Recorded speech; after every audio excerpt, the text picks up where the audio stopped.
यहाँ पर हम आ चुके हैं मैक पावर के सेंटर पे, और ये टेक्निकल सेंटर पे जो है हमारे साथ जो है उपेंद्र जी हैं, एक वीएमसी मशीन ख़रीदने के लिए आया है। तो इसके लिए जो है वीएमसी मशीन ख़रीदना है अगर आपको, तो सबसे पहले जो है आपको टेक्निकल इन्फॉर्मेशन पता होनी चाहिए। वो जो इन्फॉर्मेशन है वो थोड़ी सी मैं जो है इनके साथ डिस्कस करूँगा। इनका नाम है शुभम। हेलो शुभम। शुभम जी, मुझे जो है इस मशीन के बारे में सबसे पहले तो ये बताइए कि इसकी जो कैपेसिटी है, यानी कि इसका बेड साइज़ है, वो क्या है? बेड साइड इसका है सर 800 बाय 550 बाय 550 है। ये है X axis, Y axis, Z axis का। ओके एक्चुअल वर्किंग है सर, और इसका बेड साइज बड़ा है, 1 मीटर का इसका बेड साइज। ओके।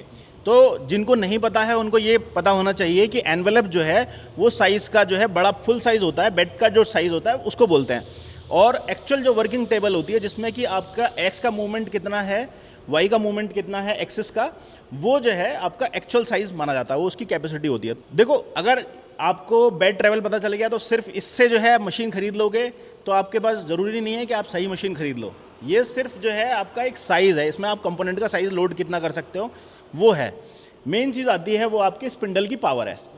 स्पिंडल की पावर इसमें जो है इसमें मैं जो दे रहा हूँ अभी 7.5 11 है, बट हम ऑप्शन में इसी मशीन में सेम 11-15 भी दे सकते हैं। Okay, yes sir. मतलब कस्टमाइज आप कर सकते हो। ओके। मैक पावर में आपके पास ये फीचर है कि आपके पास ये सहूलियत भी है कि आप इसको कोई भी मशीन में जो मेन चीज़ें हैं वो आप कस्टमाइज़ भी करवा सकते हैं। एक चीज़ जो सबसे अच्छी लगी, कस्टमाइजेशन इसमें है। अगर आप 7.5 11 की लेते हो, SS 304 316 पे काम करते हो, माइल्ड स्टील पे काम करते हो, तो ये सफिशिएंट पावर है स्पिंडल की। लेकिन अगर जो है आपको जो है डाई स्टील पे काम करना है, जैसे D2 हो गया, S13 हो गया, P20 हो गया, ये जो है हार्ड मेटल होते हैं, इन पे मशीनिंग करनी है तो इसकी रिजिडिटी ज़्यादा चाहिए होती है, खास करके इसमें टॉर्क की ज़रूरत पड़ती है। अब अगर हम 7.5 11 की जो मोटर लेते हैं, इसकी RPM हमें 8,000 मिल जाते हैं लगभग। 8,000 इसमें मिल जाएंगे आपको, 10,000 का इसमें ऑप्शनल भी है। ओके। लेकिन अगर हम स्पिंडल की पावर इसमें बढ़ा देते हैं तो हमें कम RPM पे भी अच्छा टॉर्क मिल जाता है। और वो टॉर्क हमको चाहिए होता है डाई स्टील के लिए, खास करके जब हम डाई स्टील पे काम करते हैं तो हमको RPM की ज़रूरत नहीं है, हमको सिर्फ चाहिए इसके अंदर टॉर्क, जो कि लो RPM पे मिलते हैं। तो वो तभी मिलेंगे जब हम जो है 11, 15 या फिर 18 की जो है मोटर लेंगे, तभी जो है हमें इस पर काम करने के लिए सही रहेगा। यही है ना? यस सर, बिल्कुल ये अगर सही इसमें कोई भी करेक्शन करना है तो मुझे बताओ। नहीं सर, बिल्कुल ये सही बात है कि अगर जब हमें मोटर पावर हम बढ़ाएंगे तो टॉर्क ज़्यादा के लिए हम मोटर पावर बढ़ाते हैं, वो हमें कम RPM पे ही मिलेगा। यस। ये ओके। एक चीज़ जो मुझे यहाँ पर जाननी है वो है इसके अंदर जो आपने कंट्रोलर यूज़ किया है, कंट्रोलर कौन सा यूज़ कर रहे हैं? इसमें मेरे पास मित्सुबिशी का M80 टाइप A।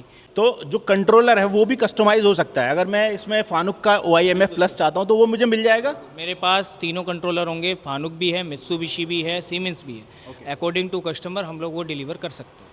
तो जिनको कंट्रोलर के बारे में समझना है, बहुत सारे लोग कमेंट करते हैं कि कंट्रोलर हमको कौन सा लेना चाहिए। देखो, मित्सुबिशी का कंट्रोलर जो है डाई मोल्ड के लिए बहुत ही बढ़िया है, इसमें जो है कोई डाउट नहीं है, क्योंकि इसमें 2000 का जो है लुक अहेड मिल जाता है। लुक अहेड जिनको नहीं पता उसको भी बता देता हूँ कि लुक अहेड होता है बेसिकली ब्लॉक, कितने ब्लॉक्स को एक साथ रीड कर सकता है। यस, जितनी ज़्यादा दूर तक हम जो है अगर ड्राइविंग कर रहे हैं कार को, अगर हम जितनी ज़्यादा दूर तक देख सकते हैं उतनी स्पीड से हम इसको ले जा सकते हैं। सेम केस मशीन में भी होता है। लुक अहेड का फंक्शन यही है कि आपके पास जितने ज़्यादा ब्लॉक्स का जो है टूल पाथ आपको मिल जाएगा, अब उतनी स्पीड से जो है इसकी जो साइकिल टाइम है वो आपका उतना ही कम हो जाता है, क्योंकि उतनी स्पीड से मशीन चलती है। तो ये चीज़ जो है मित्सुबिशी में अच्छी मिलती है। लेकिन जो सबसे यूज़र फ्रेंडली है प्रोडक्शन वर्क के लिए वो आपका फानुक OIMF प्लस होता है, आई थिंक सो। बिल्कुल सही है सर, फानुक OIMF प्लस ही आता है। प्रोडक्शन में ज़्यादातर दिल्ली NCR में फानुक ही लिया जाता है अगर आपको प्रोडक्शन वर्क करना है। डाई मोल्ड के लिए यहाँ पे जो ज़्यादातर लिया जाता है वो मित्सुबिशी का M80 टाइप पे लिया जाता है। ओके। जिसको प्रोडक्शन वर्क करना है उसके लिए फानुक जो है बहुत ही अच्छा, यूज़र फ्रेंडली है, इंटरफेस अच्छा है। और देखो 90% जो यूज़र्स हैं वो प्रोडक्शन वर्क करते हैं, उनको जो है फानुक ही हम लोग सजेस्ट करते हैं कि फानुक OIMF प्लस जो है आप ले सकते हो। एक चीज़ इसमें भी ये रहती है कि कुछ लोग डाई मोल्ड भी काम करते हैं, कुछ काम जो है उनका प्रोडक्शन भी रहता है। अगर दोनों काम करने हैं तो आप उसमें फानुक में भी जा सकते हो, उसमें भी आपको लुक अहेड मिल जाता है। 1200 ब्लॉक का आपको लुक अहेड मिल जाता है, तो काफ़ी अच्छा है, उसमें भी टूल पाथ आपका ईजिली बन जाता है। एक चीज़ मैं यहाँ पर और जानना चाहूँगा, इसमें जो ATC आप यूज़ करते हैं वो कौन सा है? वो प्रगति का ATC है, इंडिया में नंबर 1 कंपनी है। उससे बढ़िया कंपनी इंडिया में अभी कोई है नहीं, और वही बनाती है और वही डिलीवर करती है बड़ी बड़ी top notch top 5 CNC VMC companies को। कितने टूल का ATC? इसमें हम लोग जो दे रहे हैं वो 24 का दे रहे हैं। अदर कंपनी स्टैंडर्ड 20 का देती है, मैं जो दे रहा हूँ वो 24 का दे रहा हूँ सर। ट्विन आर्म है इसमें, जो आपकी दोनों तरफ से वर्क करती है। एक चीज़ मैं यहाँ पर और जानना चाहूँगा, जो इसके अंदर LM गाइड यूज़ होती है, तो LM गाइड जो है हम लोग यहाँ पर यूज़ कर रहे हैं, उसका साइज़ क्या रहेगा? उसका साइज है मेरा यहाँ पे 30 का है सर। 30 का जो LM गाइड है वो एक नॉर्मल जो है मूवमेंट के लिए, के लिए सफिशिएंट है। लेकिन अगर जिसको हैवी वर्कलोड काम करना है, जिसके ऊपर लोड ज़्यादा है, तो आप जो है इसको कस्टमाइज बिल्कुल सर, हमें अगर वर्क ज़्यादा करना है, लोड हैवी करना है और हाई एक्यूरेसी चाहिए, वर्किंग मेरा अगर डाई की लोड ज़्यादा है कुछ भी, हम इसको अप टू 45 पे भी हम जा सकते हैं, हम 40 पे भी जा सकते हैं। तो LM का भी थोड़ा सा ध्यान देना पड़ेगा जब भी आप मशीन परचेस करते हैं। तो अगर आपका कंपोनेंट का जो वेट है वो कम है तो आप LM गाइड जो है 30 का भी यूज़ कर सकते हो, कोई दिक्कत नहीं है। लेकिन अगर आपका जो वेट ज़्यादा है और क्योंकि LM के ऊपर लोड आता है, मूवमेंट जो होता है वो LM के ऊपर ही रहता है, LM और बॉल स्क्रू दो चीज़ों के ऊपर रहता है। तो बॉल स्क्रू का साइज़ और स्मूथनेस जो है वो इसी के ऊपर डिपेंड करती है कि आप जो है कौन से साइज़ का जो है कंपोनेंट यूज़ कर रहे हो। कंपोनेंट का वेट ज़्यादा रहेगा तो आपको LM का साइज़ बढ़ाना पड़ेगा और बॉल स्क्रू का साइज़ भी आपको उसी हिसाब से देना पड़ेगा। यस, बिल्कुल सही, यही बात है। तो यहाँ पर देखो एक चीज़ और मैं पूछूंगा कि अगर हम कंट्रोलर लेते हैं तो कंट्रोलर में अगर हमारा जो काम है डाई मोल्ड इंडस्ट्री के लिए रहता है, तो उसके लिए जो है हमें सबसे ज़्यादा इंपॉर्टेंट होता है लुक अहेड। तो लुक अहेड जो है इस कंट्रोलर यानी कि मित्सुबिशी M80 में ये कितना मिल रहा है? अभी यहाँ पे मैंने जो दिया है वो टाइप ए और एक टाइप बी आता है। मेरे पास इस मशीन वाइब्रेंट 800 में टाइप है, इसमें है 2000 लुक हेड जो डायमोल्ड पैकेज के साथ आ रहा है। तो 2000 ब्लॉक्स जो है एक बार में रीड करके उसका जो टूल पाथ है वो जनरेट कर सकती है। ये बेसिकली लुक अहेड का मेन पर्पज़ होता है। और अगर हम यहीं पर फानुक OIMF प्लस लेते हैं तो उसमें हमें लुक अहेड कितने का मिलता है? उसमें 1200 आ रहे हैं सर। अभी फानुक में अभी कम आ रहे हैं, देता है वो, बट उसकी कॉस्ट बहुत ज़्यादा है। अगर हमें प्रोडक्शन वर्क करना है तो हम फानुक में स्विच कर सकते हैं। उसमें फानुक में एक बेनिफिट ये रहता है कि डाई मोल्ड का भी काम कर सकते हो और जो है अगर नॉर्मल प्रोडक्शन वर्क भी कर सकते हो जिसमें आप प्रोग्रामिंग कर सकते हो। मित्सुबिशी जो है सबसे बढ़िया जो रहता है वो आपका डाई मोल्ड इंडस्ट्री के लिए बहुत ही बढ़िया है। टाइप ए और टाइप बी दो टाइप के जो है आपके कंट्रोलर रहते हैं जिसमें कि आपकी लुक हेड जो है लुक एड में फ़र्क रहता है। टाइप ए जो है वो डायमोल्ड के साथ है तो उसमें लुक एड सिंपल सी बात है ज़्यादा होंगे। टाइप बी जो है उसमें मेरा प्रोडक्शन मॉडल है तो कंट्रोलर है तो उसमें मेरा लुक एड थोड़े से कम रहेंगे। लेकिन हम ये है कि टाइप ए अगर हम लेते हैं तो उसमें डायमोल्ड है तो हम प्रोडक्शन एंड डायमोल्ड दोनों कर सकते हैं। और टाइप बी अगर हम लेते हैं तो उसमें हम खाली प्रोडक्शन कर सकते हैं। करने को डायमोल्ड करूँगा लेकिन वो एक्यूरेसी और वो फिनिशिंग और वो चैटरिंग आएगी ज़रूर उसमें बी में मॉडल में, बी जो आएगा, ए में ऐसा नहीं आता। ओके। और जब हम मशीन सेलेक्ट करते हैं तो सबसे ज़्यादा इंपॉर्टेंट जो है आपके LM गाइड्स भी होते हैं। LM गाइड्स मतलब कि linear motion guides. Linear motion guides वो होते हैं जिसपे कि आपका बेड का ट्रैवल होता है, एक्स एक्सिस, वाई एक्सिस और जेड एक्सिस, यही तीन होते हैं।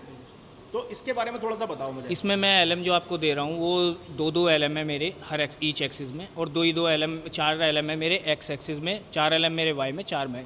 एक LM पे मैं 2 LM ब्लॉक लगा के दे रहा हूँ। इसमें जो मैं दे रहा हूँ 32 का LM है और मेरा 30 का ball screw. Okay. LM guide basically क्या है, एक्स और वाई एक्सिस का जो मूवमेंट है उसको जो है डिफाइन करता है।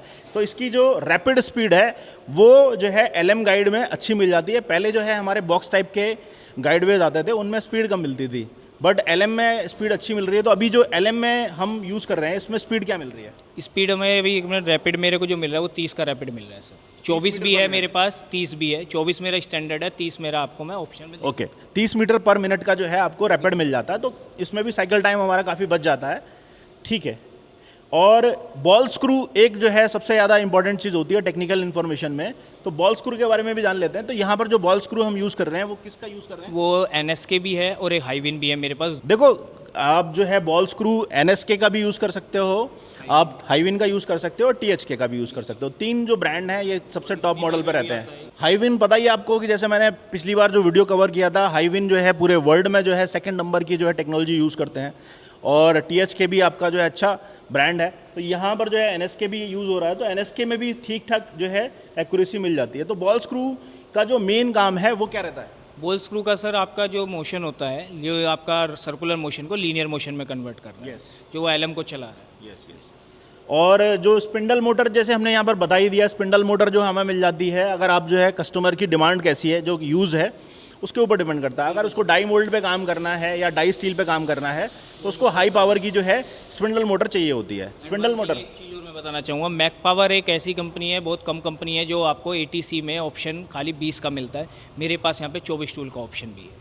24 टूल का ATC मिल रहा है। मेरा स्टैंडर्ड है 24 से मैं स्टार्ट करता हूँ, अप टू 24 के बाद 40 भी आता है और बाकी कंपनीज 20 से चालू करते हैं स्टैंडर्ड। मेरे पास 24 है, तो 4 टूल मैं एक्स्ट्रा दे रहा हूँ सेम पोस्ट पे। ये भी फ़र्क। हाँ, तो BT40 का टेपर मिल जाता है और जो है 24 टूल का ATC इसके अंदर मिल जाता है, तो ये भी बहुत अच्छी चीज़ है।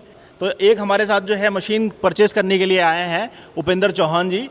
ये इनका भी जो है इनपुट लेंगे कि इस मशीन को लेकर जो है इन्होंने क्या क्या चीज़ें जो है टेक्निकल चीज़ें पूछी थी। एक बेसिकली हमने इसमें जो गाइडवे है उसके बारे में, वो रोलर है या वॉल है वो पूछा है, या जो मोशन कंट्रोल के लिए, वो फिनिशिंग के लिए हमारा पावर कितना दे रहा है, क्योंकि हमारा जो काम है वो हाई टॉर्क रहना है, तो स्पीड वैसे कम हो बट हमें पावर ज़्यादा चाहिए, तो उसका ये चीज़ें कुछ टेक्निकल चीज़ें हमने पूछी हैं। बाकी कंट्रोलर के लिए कि मुझे इतना नॉलेज नहीं है, मैं एंट्री लेवल हूँ इस अभी, तो क्या कौन सा कंट्रोलर हमारे लिए अच्छा रहेगा, तो वो चीज़ें पूछी हैं। तो मुझे जो प्रोडक्शन के लिए फानू का बताया है, तो हम लोग उसी को कंसिडर कर रहे हैं।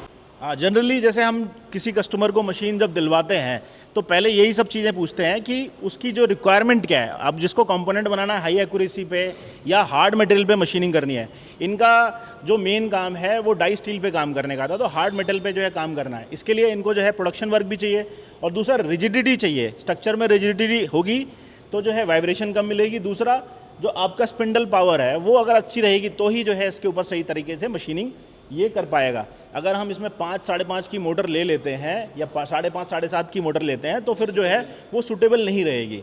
इनको मिनिमम जो है 7.5 11 की जो है मोटर लेनी चाहिए, जिससे कि पावर जो है इसके स्पिंडल में रहे और जो है मेटल जो है ईजिली कट हो सके। अगर ज़्यादा तेज़ी से काम करना है, साइकिल टाइम कम को रिड्यूस करना है, तो हम 11-15 पे जा सकते हैं या फिर 18 पे जा सकते हैं, और भी जल्दी जो है हमें साइकिल टाइम रिड्यूस कर सकते हैं, तो वो ले सकते हैं। लेकिन अगर आप एंट्री लेवल की मशीन चाह रहे हो और सही एक्यूरेसी मिल जाए तो फिर ये मशीन जो है अभी हमने सेलेक्ट की है। इसमें जो है कंट्रोलर भी जो है चूज़ किया है, तो अभी देखिए कैसा लग रहा है अभी आपको। अच्छा लग रहा है और ये हमारे वर्क के हिसाब से सूटेबल है। कुछ चीज़ें हमने अपने कस्टमाइज भी करा रहे हैं इसमें, तो वही कंसीडर कर रहे हैं इसको भी हम। हाँ, तो जब भी आप मशीन खरीदें तो पहले थोड़ा सा इन्फॉर्मेशन आपको होनी चाहिए कि कौन सा आप इसमें बॉल स्क्रू यूज़ कर रहे हैं, कौन सा एलएम गाइड यूज़ कर रहे हैं, स्पिंडल पावर क्या रहेगी, बेड का स्ट्रक्चर क्या है, वो देख के और अपने जो कंपोनेंट बना रहे हैं उसकी जो रिक्वायरमेंट देख के तब आप जो है मशीन को दे सकते हैं। मैक पावर की सबसे अच्छी चीज़ यहाँ पर मुझे ये लगी कि कस्टमाइज़ कर सकते हो। आपको जो है अगर बॉल स्क्रू ज़्यादा साइज़ में चाहिए तो वो भी मिल जाएगा। आपको जो है स्पिंडल पावर की ज़्यादा रिक्वायरमेंट है तो वो भी जो है कस्टमाइज़ हो जाती है मशीन टू मशीन।